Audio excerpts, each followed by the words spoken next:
Hello, everyone. Today, I want to talk about something that hits us all in the heart relationships, trust, and loyalty. We've all seen the stories, felt the heartbreak, or even lived through the pain of betrayal. But what if I told you there's one thing, yes, just one thing that can transform the way your partner sees you, feels about you, and commits to you?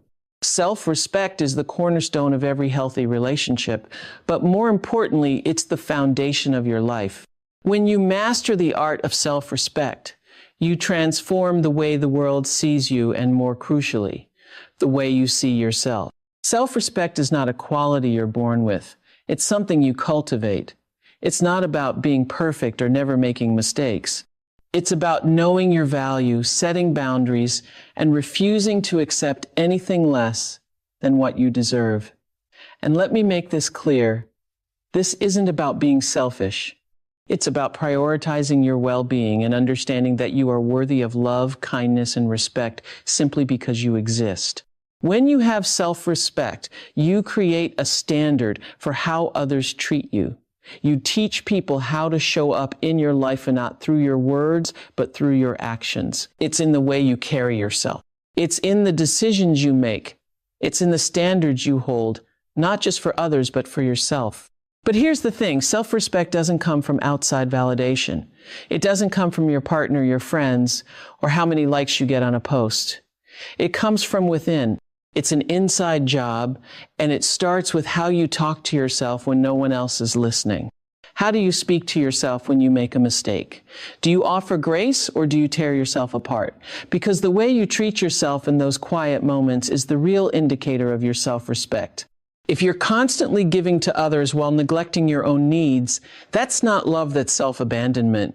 And let me tell you, people can sense that. When you sacrifice your happiness, your boundaries, or your dreams to please someone else, you send the message that you're willing to put yourself last. And when you don't prioritize yourself, why would anyone else? Self-respect is also about boundarisa. And I know that word makes some people uncomfortable. But boundaries aren't about shutting people out. They're about protecting your peace.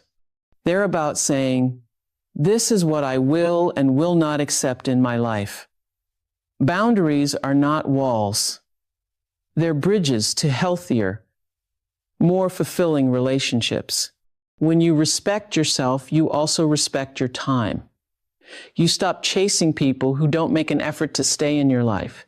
You stop entertaining relationships that drain you. You stop saying yes to things that don't align with your values. You learn to say no without guilt because you understand that your time and energy are precious. And here's the magic of self-respect. It changes the energy you put out into the world. When you walk into a room with self-respect, people can feel it. You don't have to demand respect, it's given to you naturally. You don't have to beg for love, it's drawn to you effortlessly. A person who respects themselves is unshakable. They don't beg for attention. They don't tolerate disrespect. And they don't settle for half-hearted love. Why? Because they know they're worth more. And that kind of self-assuredness is magnetic. It makes people think twice before crossing a line with you. It makes your partner see you as someone they would never want to lose. Now, let's be real, mastering self-respect isn't always easy. It takes practice. And it takes courage to walk away from situations that don't serve you. It takes strength to say, I deserve better, even when it's hard. But let me tell you this, the moment you choose self-respect, you stop settling for crumbs and start demanding the full meal. And that's the moment your entire life begins to change. When you love yourself deeply, when you respect yourself fiercely, you send a message to the universe that says, I am worthy of the best. And trust me, the universe listens. Start treating yourself the way you want others to treat you. Speak to yourself with kindness. Honor your boundaries. Show up for yourself every single day. Because when you master the art of self-respect, you don't just change your relationships, you change your entire world. You are worth it. You've always been worth it. It's time to believe it. Vulnerability is one of the most misunderstood aspects of human connection. Many of us are taught to associate vulnerability with weakness, as if opening up and showing our true selves is some kind of flaw. But let me tell you, vulnerability is not weakness, it is power. It is the bridge that turns simple interactions into deep relationships. It's the glue that holds two people together when life gets hard, and it is the foundation upon which true love, trust, and loyalty are built. True vulnerability requires you to tear down those walls. It requires you to look your partner in the eye and say, this is what I'm afraid of, this is what hurts me, this is what I want out of life. And in return, it means listening when your partner does the same. It means holding space for their feelings, even when they're difficult. It means choosing empathy over judgment and compassion over criticism. And let me tell you, when two people can do that, when they can be real with each other, in that way it creates a bond that is unbreakable. Because vulnerability builds trust. When you open up to someone, you're saying, I trust you enough to show you the parts of me I usually keep hidden. And when they do the same, they're saying, I trust you enough to hold my heart in your hands. That kind of trust, that's what keeps people faithful. That's what makes a relationship sacred. Vulnerability isn't always easy. It's messy. It's uncomfortable. It's scary. It takes courage to admit when you're wrong, to say, I need help, or to express feelings you've buried for years.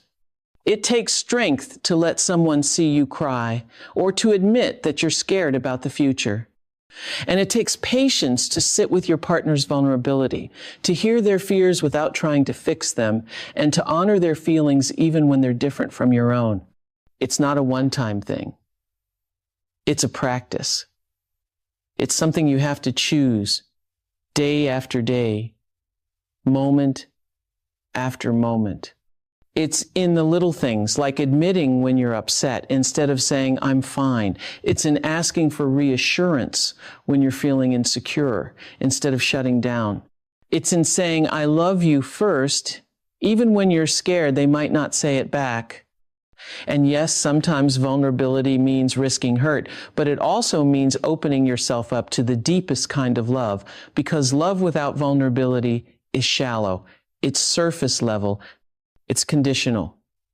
But love built on vulnerability, that's the kind of love that sees you for who you truly are and loves you anyway. That's the kind of love that grows stronger over time, not weaker. When you're vulnerable, you create a relationship where both of you feel seen, heard, and understood. And when someone feels seen, heard, and understood, they don't need to look anywhere else for connection. They don't feel the need to put up walls or hide parts of themselves. They don't feel the need to pretend or perform. Because they know they're safe with you. They know they're loved for who they are, not for who they pretend to be. If you want to build a bond that lasts, lean into vulnerability. Be brave enough to share your fears, your dreams, your flaws, and your hopes. Be patient enough to listen when your partner does the same. And be kind enough to hold their heart with care. Because in the end, vulnerability isn't just about opening up, it's about creating a relationship where both of you feel safe enough to be your truest selves. And that, my friends, is the foundation of loyalty, love, and connection. When we talk about love and loyalty, it's easy to focus on what we expect from others. We make mental checklists show they should treat us, what they should say, what they should do to prove their commitment. But here's the truth that often gets overlooked. The energy you bring into a relationship is just as important as what you hope to receive. Relationships are not one-sided. They are partnerships. If you want the kind of love that's unwavering and loyal, you have to embody the qualities you want in a partner. This is not about perfection, because no one is perfect. It's about looking inward and asking yourself, am I showing up the way I'd want someone to show up for me? If you desire understanding, are you being understanding? If you want honesty, are you being honest not just about the big things, but about the little ones too? If you crave kindness, do you offer it freely? Becoming the partner you'd want to have starts with self-awareness. It's about taking an honest look at how you're contributing to the relationship, not just focusing on what the other person is doing. Do you communicate clearly? Or do you expect your partner to read your mind? Do you give love in the way they need or only in the way you're comfortable giving? Do you apologize when you're wrong or do you let your pride get in the way? These are tough questions, but asking them is how we grow.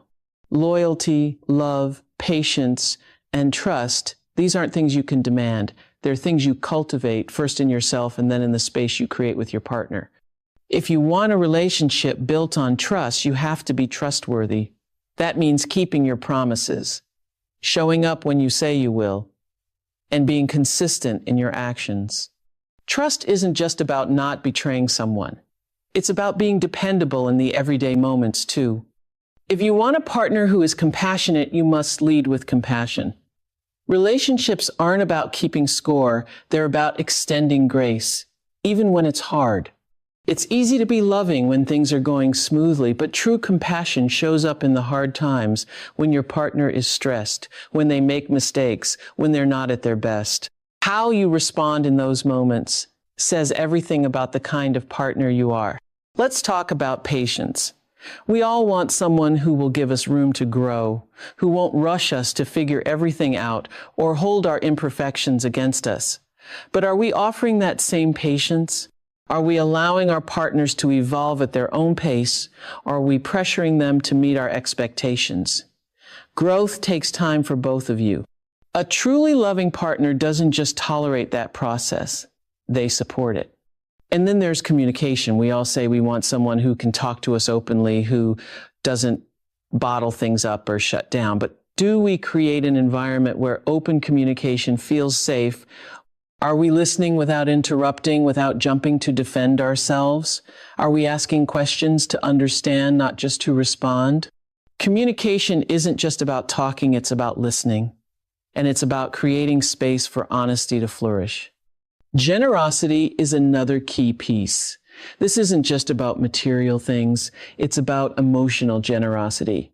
Are you giving love freely, or are you withholding it as a way to protect yourself? Are you showing appreciation, or are you taking your partner for granted?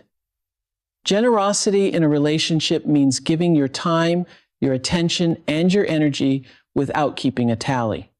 It's about saying, I see you and I value you in ways both big and small. Respect is at the heart of every strong relationship. If you want to be respected, you must first offer respect. That means valuing your partner's opinions even when they differ from your own. It means honoring their boundaries and treating their feelings as valid, even if you don't fully understand them. Respect is about recognizing that your partner is an individual with their own needs and desires and treating those needs with the same care you would want for your own. Becoming the partner you'd want to have also means holding yourself accountable. When you make a mistake and you will own up to it, apologize sincerely, without excuses. Accountability isn't about blaming yourself. It's about taking responsibility for your actions and committing to do better. A partner who can admit when they're wrong and work to make things right is someone worth building a life with. And let's not forget joy. Relationships can be heavy at times, but they should also be a source of light and laughter. Are you bringing joy into your partnership? Are you making time for fun, for shared experiences, for little moments that make your partner smile? Love isn't just about weathering the storms, it's about celebrating the sunshine too. When you become the partner you'd want to have, something incredible happens. The energy in the relationship shifts. You stop focusing on what's lacking and start appreciating what's present. You create a space where love and loyalty can thrive naturally, because both of you are pouring into the relationship, not just taking from it. When you lead with love, kindness, respect, and understanding, you inspire those qualities in your partner. Relationships are mirrors. What you put in is often reflected back to you. By becoming the partner you'd want to have, you're not just transforming yourself, you're transforming the connection you share. And that, my friends, is how love becomes unshakable. Emotional safety is the invisible thread that holds relationships together. It's not always something we think about consciously, but when it's missing, we feel it. Without emotional safety, trust erodes, intimacy fades, and the relationship becomes a fragile house of cards that can collapse at the slightest touch. But when emotional safety is present, it creates an unshakable foundationist space where both people can be fully themselves without fear of judgment, rejection, or ridicule. Emotional safety is the assurance that your partner is your ally, not your adversary. It's the understanding that you can bring your whole self to the relationship, your thoughts, your feelings, your fears, and even your flaws, and still be met with compassion. It's not about never disagreeing or never making mistakes. It's about knowing that disagreements won't turn into battles and mistakes won't lead to punishment. It's the comfort of knowing that your heart is safe in someone else's hands.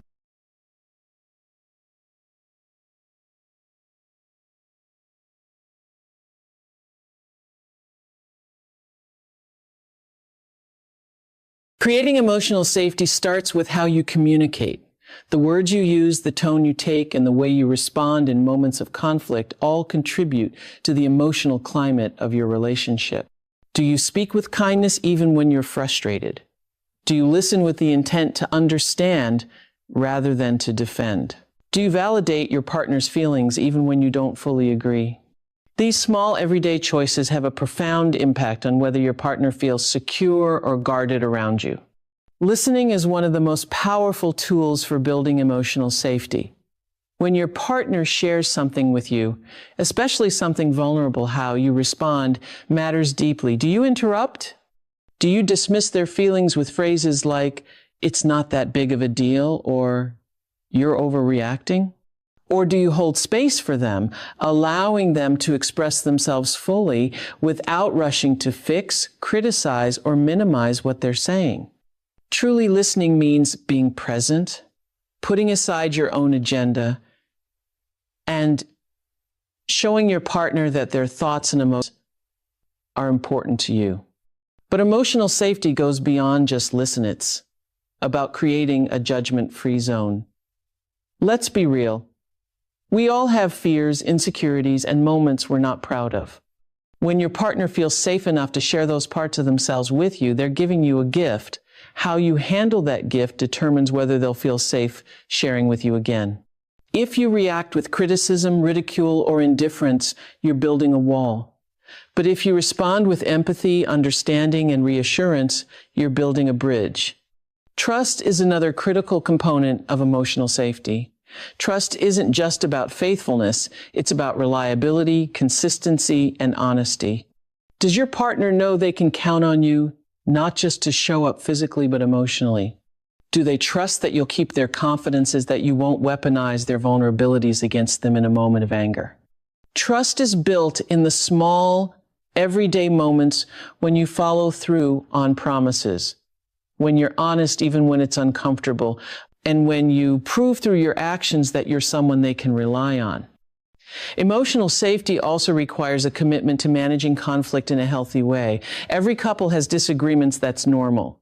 What matters is how you handle them. Do you attack each other, bringing up past mistakes as ammunition? Do you escalate arguments until they become more about winning than resolving the issue? Or do you approach conflict with a spirit of collaboration, focusing on solutions rather than blame? When you fight fair, you send the message that even in difficult moments, the relationship is still a safe place. Vulnerability plays a huge role in creating emotional safety. When you open up about your own feelings and fears, you show your partner that it's okay for them to do the same. Vulnerability is contagious. When you take the first step, it encourages your partner to meet you there. It says, "I trust you with this part of me, and I'm here to hold space for you to share too." Another essential aspect of emotional safety is respecting boundaries. Boundaries aren't about shutting someone out. They're about creating a framework where both people can thrive. When your partner sets a boundary, whether it's about time, space, or communication, respecting that boundary shows that you care about their needs and well-being. And in turn, when you set boundaries of your own, it reinforces that emotional safety is a two-way street. Patience is crucial too. Emotional safety doesn't develop overnight. It takes time, consistency, and effort. Your partner may need time to feel fully comfortable opening up to you, especially if they've been hurt in the past. Be patient with their process and don't take it personally if they're hesitant at first. Show them through your actions day after day that you're someone who can be trusted with their heart. And let's not forget the importance of apologies. No one gets it right all the time. There will be moments when you say the wrong thing, when you react out of anger or frustration, or when you unintentionally hurt your partner. In those moments, a sincere apology can be a powerful tool for restoring emotional safety. Acknowledge what you did wrong, take responsibility, and commit to doing better. An authentic apology is not just about words. It's about action. It shows your partner that their feelings matter and that you're willing to learn and grow for the sake of the relationship. At its core, emotional safety is about creating an environment where both people feel valued, respected, and secure. It's about showing your partner, through your words and actions, that they can trust you to hold their heart with care. It's about building a relationship where love doesn't have to compete with fear, where honesty doesn't come with consequences, and where both people